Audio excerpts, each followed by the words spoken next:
right, everybody. Today we're going to be talking about Manifest Destiny, westward expansion, some of the other lead ins to the Civil War, and another special shout out to Susan Poger, retired teacher from Chapel, New York, for helping set up the framework for this PowerPoint. In any case, let's talk a little bit about what antebellum America is looking like, and we're going to get into quite a bit of these, not only in this slideshow, but we'll talk about some abolition movements, the early feminist movement in a future presentation entirely. So in any case, just touching upon those without getting into too much detail, we talked about the Second Great Awakening already. That's one really good example of a new intellectual movement and also a religious movement. The women's rights movement, which I already touched upon, the abolition movement, the temperance movement, which was an effort to reduce alcohol consumption. You're going to see some labor rights movements emerge, right? So, with the growing expansion of the United States, with its economy, with the growth of the population, you're going to see an increase in social activism as well. That, of course, bleeds over into this social reforms category, right? So we are going to see some new political developments to respond to some of these growing pains of the United States. I already mentioned, but here we see it in writing. The Industrial Revolution sets in the Americas.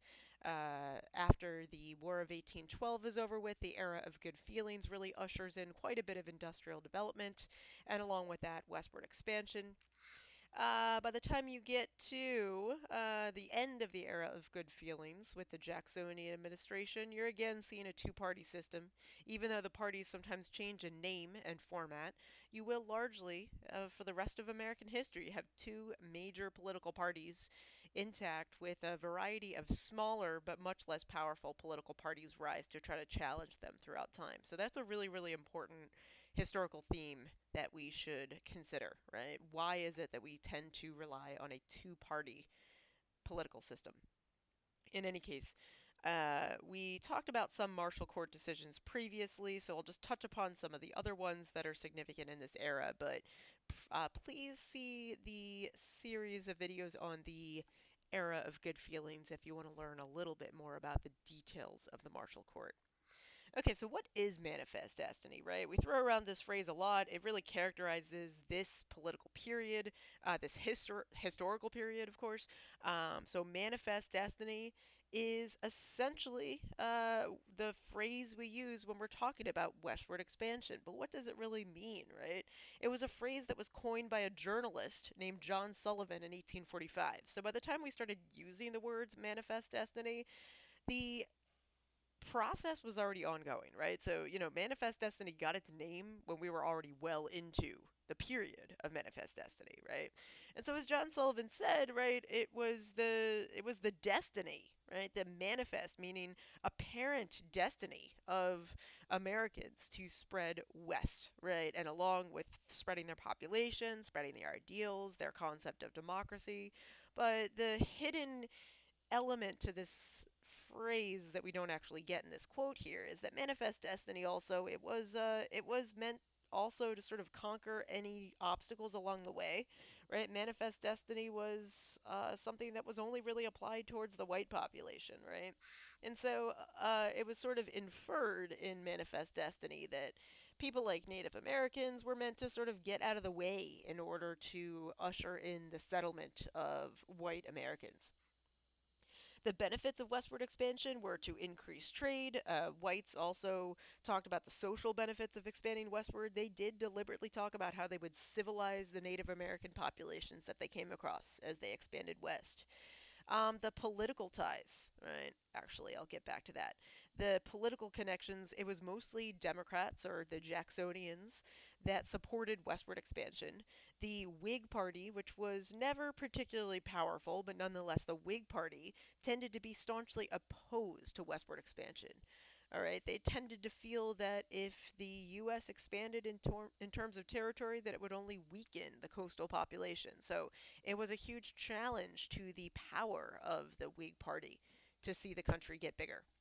In any case, also, we see that Democrats wanted to expand all the way to the West Coast because they saw a future untapped trade market with Asia, right? So if the United States actually had property on the West Coast, they would be able to open up Pacific trade networks, which was another major reason why Democrats largely supported westward expansion.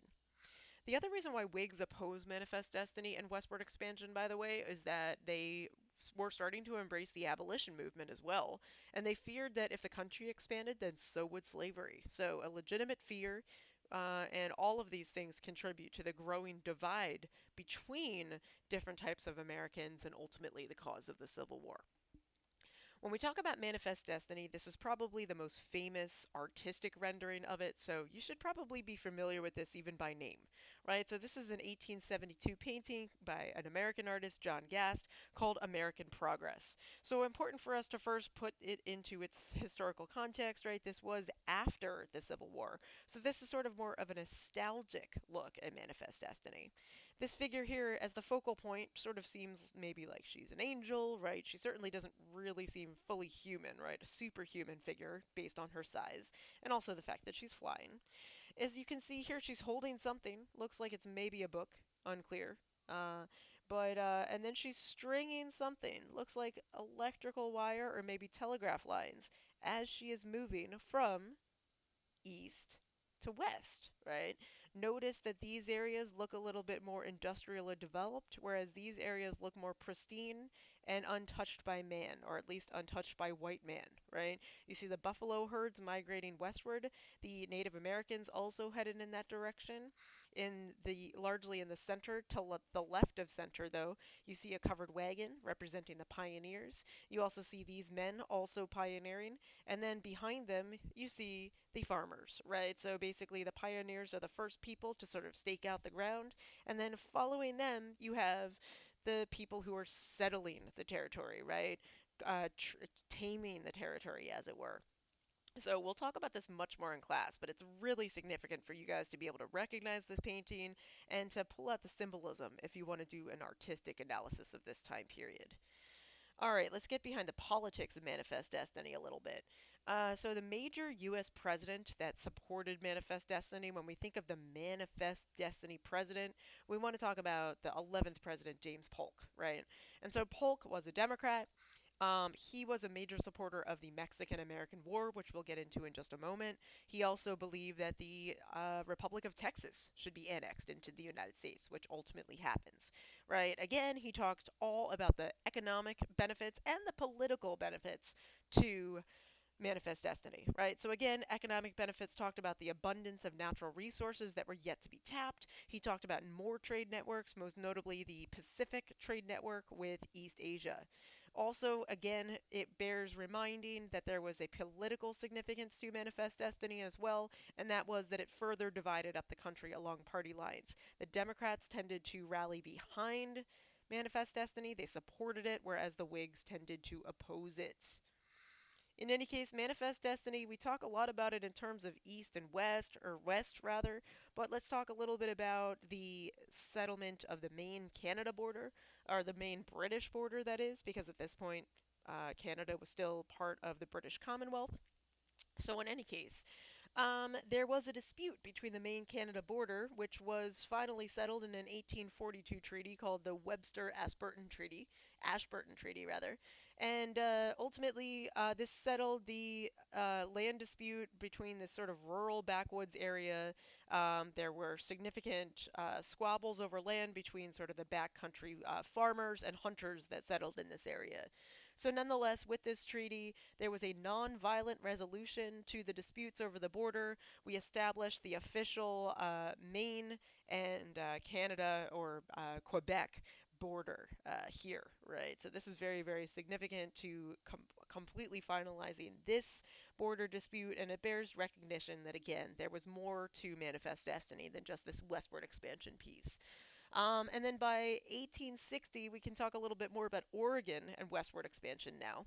But by 1860, approximately 300,000 people had made the journey across either the Oregon or Overland Trail network from places like the Midwest to the West Coast, right? So this is only really showing us the Oregon Trail networks, but there were also networks that ended up in places like San Francisco and even farther south.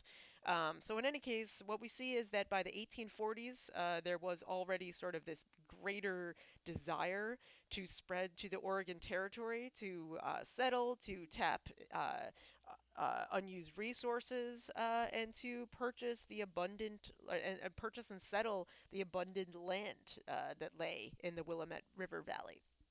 So in any case, the Overland Trail itself was over 2,000 miles long. It was very expensive and hazardous, and the plains trips. Trying to think, I don't know if I'm just going to keep it here. But the plains trip was relatively simple, but once you got to the Rocky Mountain passes, it was incredibly difficult. We'll talk about the failed Donner Party in a little bit, but pioneers tended to battle disease, lack of food, and Indian attacks, so there's a reason why us nostalgic 80s kids played that game Oregon Trail, besides the fact that it taught us how to use computers for the first time. This was an adventure that was very, very difficult to actually successfully complete. Right, so these were truly seen as the pioneers of westward expansion in U.S. history, and very much risked their lives in order to figure out what lay beyond this. I mean, it wasn't unexplored, as we know, but at the very least, unexplored by Americans at this point, right? Um, 1818, the year 1818 and on, the U.S. and Great Britain or British Canada jointly occupied the Oregon Territory. And as you can see here, Oregon Territory at this point was both above and beyond the present day British Canada border. And the British dominated this region, right? But with the increasing understanding of riches in this area, the Americans also wanted their piece of the territory. So in 1846, largely after a series of threats by President Polk, the joint occupation between Britain and the U.S. of Oregon Territory ends, right? And the U.S. Canada border ends up being officially drawn along this latitude line, and then it dips down so that all of Vancouver Island goes towards Canada, right? So ultimately, this solves the Britain-U.S. border conflict, and the reason why this is significant is because of the threats that Polk posed towards British Canada. Right? They said that if 5440, which was the latitude line that ultimately is the new border, if that were not the line that were drawn, then Polk threatened to go to war with British Canada. So hence the phrase 5440 or fight, right? If you don't settle this as our border, we'll go to war with you. So sort of the threat of war is ultimately what resulted in this new treaty, this new border, and ultimately rather a little bit longer than a decade after that, Oregon is officially annexed as a U.S. state in 1859. All right, let's pick up with a part two on Texas independence. Stay tuned and